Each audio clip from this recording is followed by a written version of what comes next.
Light नहीं पड़ी बस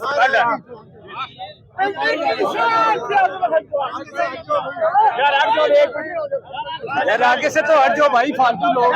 चौहान साहब ने अपने आप को रज़ाकाराना तौर पर गिरफ्तारी के लिए पेश कर दिया है। कायदे तहरीक इमरान खान के हुक्म पर पहली गिरफ्तारी फिराज चौहान साहब ने दे दी है अपने लातेदार कारकुनों के साथ।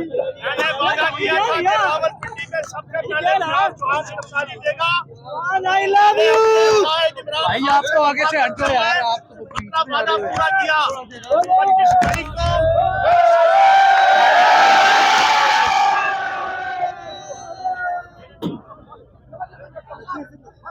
गिरफ्तारी के लिए पेश कर दिया, यानी कि वो इस कदर तंग आ चुके हैं कि वो अपने बच्चों का, अपनी फैमिलीज का कोई इंतज़ार नहीं, उन्हें कोई परवाह उनकी नहीं है कि वो क्या करेंगे। और फैमिलीज ने खुद इन्हें रुखसत किया और इनको खुदा हाफिज किया, और वो कह रहे हैं कि हाँ आप एक आला मिशन के लिए जा रहे हैं, अल्लाह आपको कामयाब करे। और तवक्को लगाए बैठे हैं कि आज जो लोग ये कुर्बानियाँ दे रहे हैं आइंदा नस्लों के लिए, जो नस्लों को इन चोरों के हवाले नहीं करना चाहती, जो मुल्क को लूट गए हैं।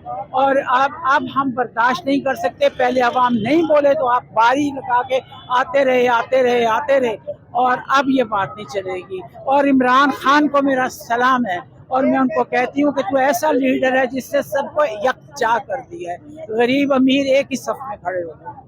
आप इस उम्र में, जिस उम्र में आपको घर पे चारपाई पे बैठ के आराम करना चाहिए, उस उम्र में आप सड़कों पर क्यों हैं? इसलिए कि अपने हक के लिए हमारे बच्चे भी हैं, वो आज अरेस्ट होंगे, और मैं क्यों ना हूँ। मैं अपनी आवाज़ तो रखती हूँ ना, मैं अपनी आवाज़ रखती हूँ। अपनी आवाज़ पहुँचाएंगे उन ऐवानों तक कि हम आपको तस्लीम नहीं करते, आप चले जाएं, छोड़ दें हमें, तो इन लोगों को छोड़ दें, हम खुद अपने आप के लिए कुछ कर लेंगे। हमारा पैसा अब और खाने के लिए नहीं है।